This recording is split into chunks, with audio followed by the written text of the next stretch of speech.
Hey guys, welcome back to 22 Lima Romeo, where we focus on the competitive side of the rimfire world. We are back out here on the range today in some dreary northern Colorado weather. We decided to brave the elements and come out here and film the course of fire for you guys. This month is going to be, I would say, on the fair end of difficult. There are 22 transitions during this month's match, so get ready to get your heart pounding because you're going to be doing burpees, you're going to be swinging around on tank traps, you're going to be scaling rooftops. Well, I hope you guys have been keeping up with your cardio after the Thanksgiving dinner because this match is definitely going to push your heart. Let's quit yakking, get out there, set some steel up, and get to shooting. This month I brought Mrs. 22 Lima Romeo out here to help me film. There she is right there. All right, guys, let's get out there and ring some steel. All right, guys, starting this month off, we have Don't KYL Your Exercise Plan. We have a 4-inch on a single hanger at 100 and a KYL rack at 42. We're going to start standing, rifle and all gear in hand, mag in, action open. On the start signal, the shooter will engage the far target and then the KYL from a prone supported position and the 55-gallon barrel with one shot in the following target order. 4-inch prone, 4-inch barrel, 1-inch prone, 1-inch barrel, 3/4 inch prone, 3/4 inch barrel, 1/2 inch prone, 1/2 inch barrel, 1/4 inch prone, 1/4 inch barrel. All targets are hit to move on, but the shooter must change positions after each shot. Note, each target must be impacted twice before moving on to the next target. Ready? No. Okay. All right. 3, 2, 1, engage. Let's get into some shooters CrossFit with Don't Kill Your Exercise Plan. If there was ever a stage that required efficient movement, this is it. Without any gear restrictions, it made a lot of sense to me to use two game changers, one for the barrel and one for the ground.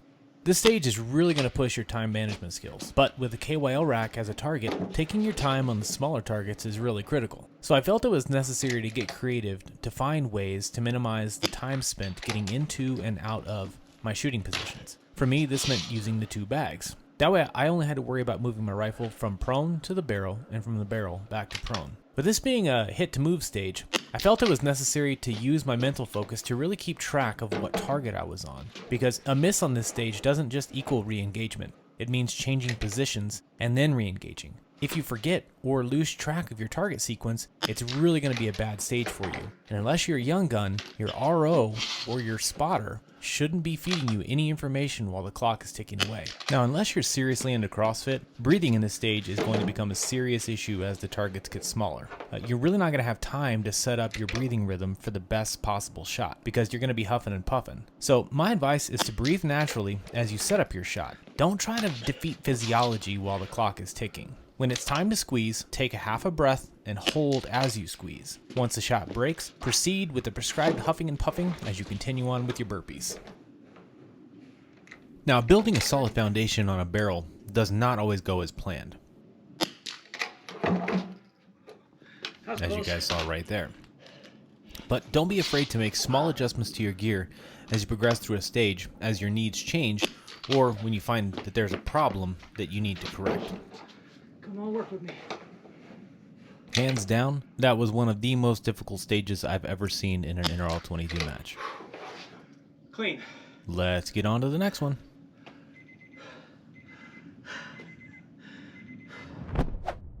So now that our heart is pounding, let's go ahead and jump up on the rooftop of the next stage. Up on the housetop, bang, bang, bang. We have a 1 and 1.5 at 66, 1.5 and 2 at 77, 2 and 2.5 at 88, a 2.5 and 3 at 99. Restrictions on this one: no dialing, only parallax and magnification are allowed. We are going to start standing, rifle and all gear in hand, mag in, action open. On the start signal, the shooter will take a position on the rooftop and engage the targets with one shot each from near to far in the following order at each distance: large target, small target, large target. Note, no part of the shooter's body, rifle, or equipment can touch the ground. 3, 2, 1, engage. We are up on a rooftop. It is time to go bang, bang, bang.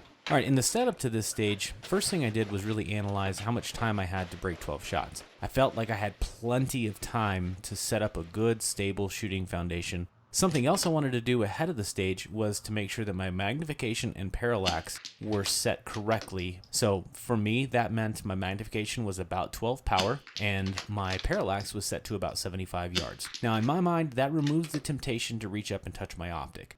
Now sometimes I can have a mental error and I could accidentally dial in a no dial stage. I wanted to avoid that potential altogether, so I set my parallax and magnification up ahead of the stage.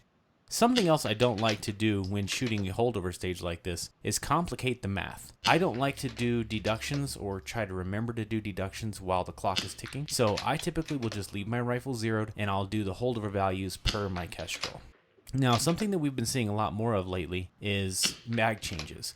Now, if you guys are struggling with mag changes, I recommend that you do a little reading on something known as indexing your magazine. If you'll notice, anytime I'm shooting these matches, I always have a magazine on my left hip so that my support hand is the hand that reaches for the magazine. There is a very specific reason for that, and once you understand that reason, it'll make all the sense in the world. Still 40 seconds left.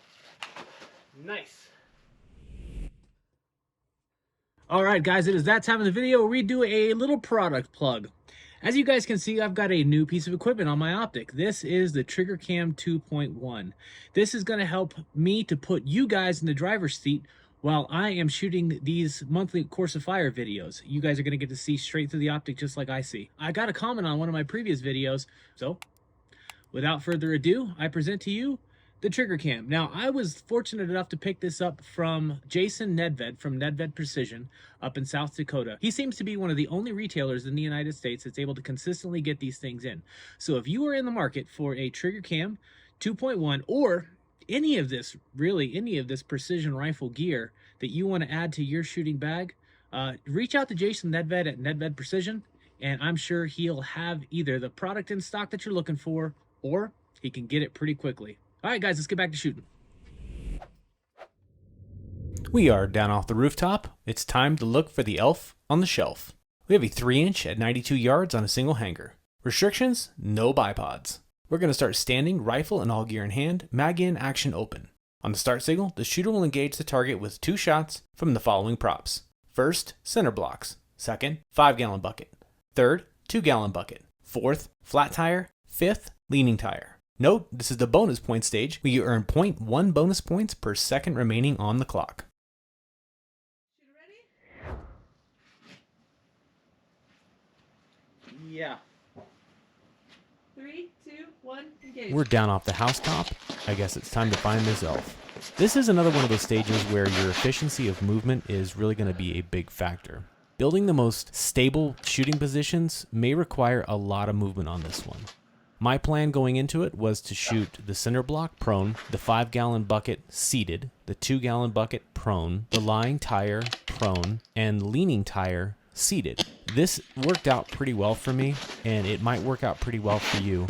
With the limitation of not using a bipod, that is going to take shooting some of these props from a seated position away, unless you somehow can stack bags on top of each other, which I really don't recommend. Because there's a rule of thumb in precision shooting, or in any kind of marksmanship.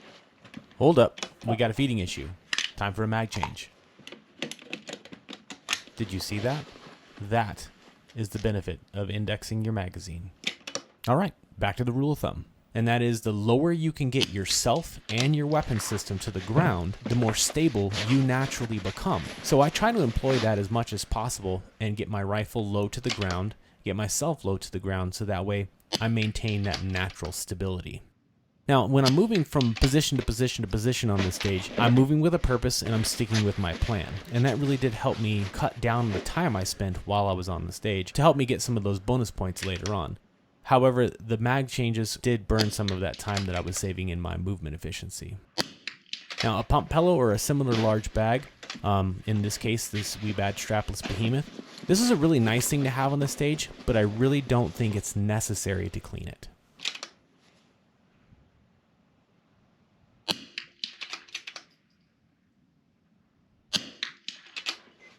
Time! 10 seconds left. I'll take it.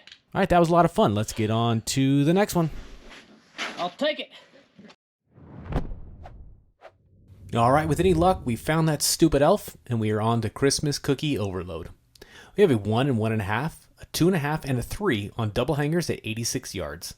We have some restrictions, 1 bag limit, and no bipods. We're going to start seated in the chair, rifle and all gear in hand, mag in, action open. On the start signal, the shooter will remain seated in the chair while taking a position on the sawhorse. The shooter will announce which target they intend to engage, then engage the designated target for the predetermined amount of points.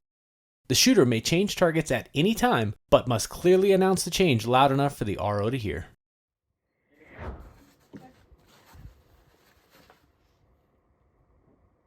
Shooter ready? Shooter ready.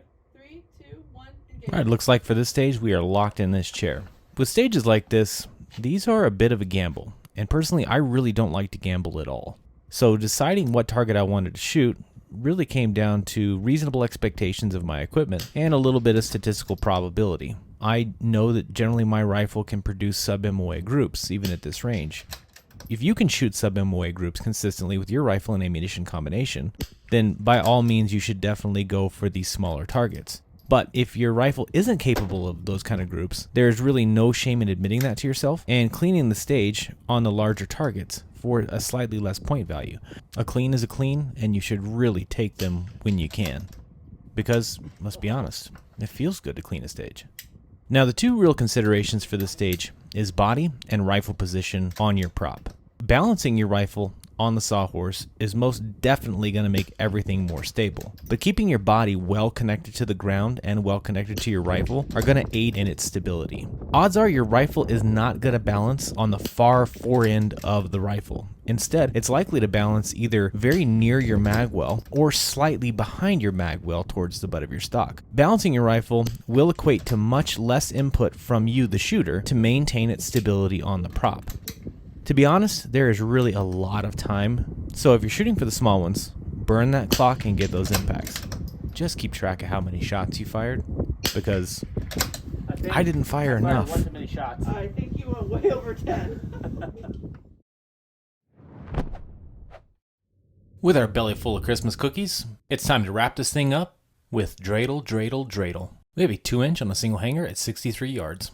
We're going to start standing, rifle and all gear in hand, mag in, action open. On the start signal, the shooter will engage the target in the following order with 1 shot each from the tank trap. Tip 1, tip 2, tip 3. Tip 1, tip 2, tip 3. Tip 1, tip 2, tip 3, and then finally the center. Shooter ready? Shooter is ready. 3, 2, 1, engage. Alright, we're finally out of that chair and out of our cookie coma, and we're on to the 5th and final stage for the December 2022 Course of Fire. And we have 9 different positions to build on this stage. Our efficiency of movement and ability to find our target quickly are going to be tested one last time before we wrap this thing up. If you take a little time and study the tank trap orientation, you might be able to figure out an easy way to make your 10th shot super fluid. So for me, that meant starting with my rifle on the leftmost tip and rotating counterclockwise. That leaves me on my 9th shot shooting from the front tip, and then that makes my 10th shot transition really smooth and easy. Literally just lift my rifle off my bag, drop my bag down in the center, drop my rifle on my bag. I literally don't have to hardly move my feet at all. The fundamentals that you learn on a tank trap really do transition to just about any barricade. The trick to building good, solid shooting positions from a barricade is to actually widen your feet left to right, side to side, and not front to back. You're going to want to square your hips up on your rifle and the barricade, and then lean up and make a point of contact with your support hand to either your rifle or your rifle in your bag, or reach up over the top of your optic and place a little bit of your forearm on your bag. That really will help stabilize your body, stabilize your rifle, and make these shots off of a tank trap relatively simple. Relatively.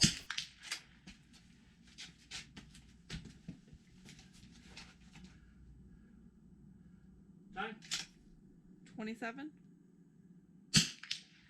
Clean. I don't know. All right, guys, Reason. that is a wrap. That was the entire December 2022 Course of Fire. It is getting cold out here. The sun has gone behind the hill over there, and the temperature's dropping pretty fast. So we're going to wrap things up here and head back to the house. If you are enjoying this content, do me a huge favor. Reach down there, tap that like button. I think it's like right here. Hit the subscribe and share this video with your shooting buddies. They might learn a thing or two. Or you can keep it yourself. Either way, I just really appreciate you guys tuning in and checking out these monthly Course of Fire videos. Hopefully we see you guys on the next one.